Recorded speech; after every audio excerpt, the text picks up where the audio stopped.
তুলনা কোনো ধারণা নাই। এখন তো মনে করেন আল্লাহ যে কি করবে তার তো মনে করেন নিশ্চিত নাই, বুঝছেন? এই যে পানি নিকটে আসি গেছে, হ্যাঁ, পানি আসলে পানির চিন্তাটা বেশিরভাগ আমার ধান মানে ভালো হচ্ছে। পানি আসলে ধান নিয়ে যাওয়া অনেক অক্ষতম হয়ে যায় নাকি? হ্যাঁ, ধান নিয়ে তো খুব কঠিন ব্যাপার।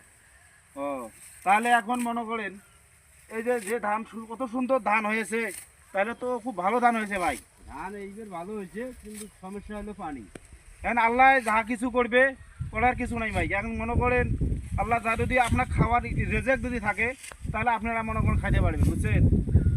এই যে আল্লাহ রেজেক রেজেক হচ্ছে বড় জিনিস। যদি আল্লাহ পাক রেজেক আপনার দিয়ে থাকে, তা আপনার খাইতে পারবেন। তাহলে মনে করেন ফলন তো ভালো হয়েছে তাহলে। এবার সবচেয়ে এইবার ফলন ভালো হয়েছে। আচ্ছা ঠিক আছে, তাহলে মনে করেন ভাই ভিডিওটা যদি ভালো হয় লাইক কমেন্ট শেয়ার করবেন ভাই। দেন আমার কত এই পুষ্করণীর মধ্যে কত সুন্দর ধান হয়েছে।